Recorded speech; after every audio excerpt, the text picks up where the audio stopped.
Hello everyone, this is Anson from AnsonAlex.com, and in this video I'm going to tell you everything you need to know about battling in Pokemon Go. Now first of all, I'd like to mention that there are really two types of battles in Pokemon Go. You can only battle at gyms, and gyms are either unowned, in which case you don't even have to battle to take it over, you can just go to it, it'll be gray on your map, and you can put one of your Pokemon in the gym to take over that gym. But the two types of battles are either gyms that your color owns, there are three colors in Pokemon Go, yellow, blue, and red, or gyms that another team owns, which will obviously be a different color from your team. So if you look at my screen right now, I have it paused here because there are two gyms I can see on my screen, a blue one and a red one. I'm on the red team, so that gym is currently owned by my team, and then you can see off in the distance there's a blue gym as well. You can battle at both of those gyms. Even if your team owns a gym, you can still battle at it. Okay, so here I am at a gym that my team does not own, and what I can do is I can take a look at a few things when I first tap on the gym here, and you'll notice that there's some kind of statistics that are important. So we can see at the top the prestige level, which is where it says 6,000 out of 8,000, and that it's a level 3 gym.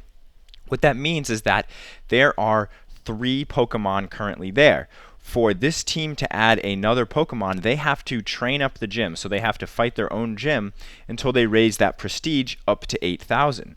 Now, as the opposing team, I'm going to be trying to lower that prestige.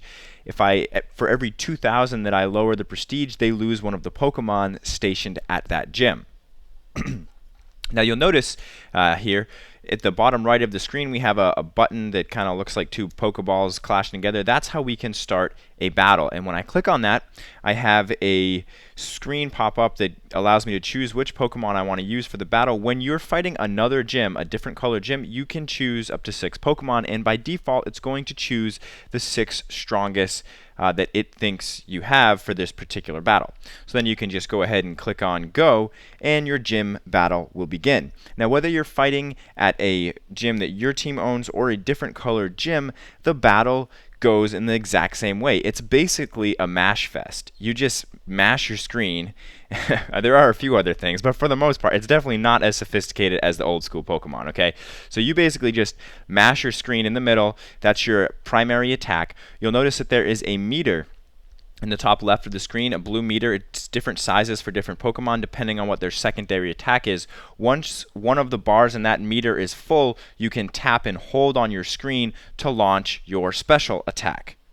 Now the other thing that you can do while you're battling here in Pokemon is you can dodge, and it's pretty dodgy, I'm not gonna lie. Once you see an enemy Pokemon launching a special attack, it's a good idea to try and dodge either left or right just by swiping across your screen. It's actually not that easy. You'll even see some text come up saying, you know, this Pokemon is preparing to do this special attack, and you might dodge there, but you'll still maybe dodge too early. So you have to actually wait until after the attack is launched and then swipe left or right. It can be pretty tricky, but it definitely can help you win some battles that you normally wouldn't, even if there are Pokemon with higher CP. And CP, by the way, stands for combat points. The higher CP, the better overall that Pokemon will be at battling. Okay, so as you watch me finish up this battle, this gym battle, I want to mention that there is a point to taking over gyms. If you go to the store in your Pokemon Go app, and you look at the very top right corner, there's like a shield icon up there. And what that is it allows you to claim a reward once every, I think it's not quite 24 hours. It might be like 18 hours, maybe it is 24 hours. And you get a reward based on how many Pokemon you have stationed at gyms across the world. And you can only have one Pokemon stationed at one gym at any given time. So it's a good idea to try and get your high-level Pokemon stationed at gyms, and then when you think you've got a lot of gyms that you have Pokemon at, you might want to claim that because you get some gold and you get some Stardust, which we all want. So that is why it's important to conquer gyms. The more you have, the more gold and Stardust you will get. So as you can see, I just finished up this battle, and we have this little winning screen up, and this tells me that I defeated 3 Pokemon, I got some XP, but I lowered the gym prestige by 3,000. So if you remember, this prestige was at 6,000. It was at 6,000 out of 8,000. Now it's at 3,000 out of 4,000. If I were to battle this gym another time and defeat all the Pokemon, I should be able to bring that right down to 0, or maybe have to do it 2 more times, and then I can place one of my own Pokemon at that gym and hope that I have some teammates around who can also upgrade that gym and place their Pokemon at it to give us a little bit more defense. Okay, so here I am, you just saw me finish up a battle at an enemy gym, but the actual battle mechanics are the same for both enemy gyms and our own gyms. Now, the only difference is if we take a look here, I'm now at one of my team's own gyms. We already own this gym. In order for me to place a Pokemon at this gym, I need to raise that prestige up to the next level.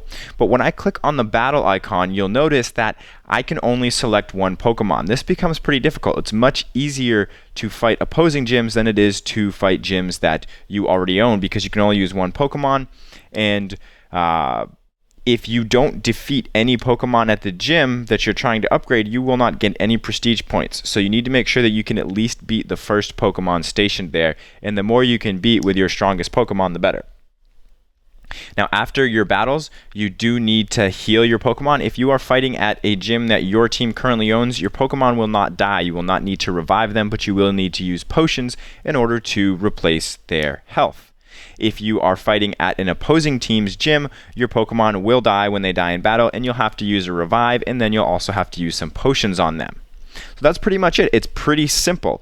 It's definitely much faster paced than old school Pokemon. Like I said, it's pretty much a mash fest, but remember to use your special attacks and to start practicing your dodges, because again, that can definitely come in handy when you are facing a tougher opponent.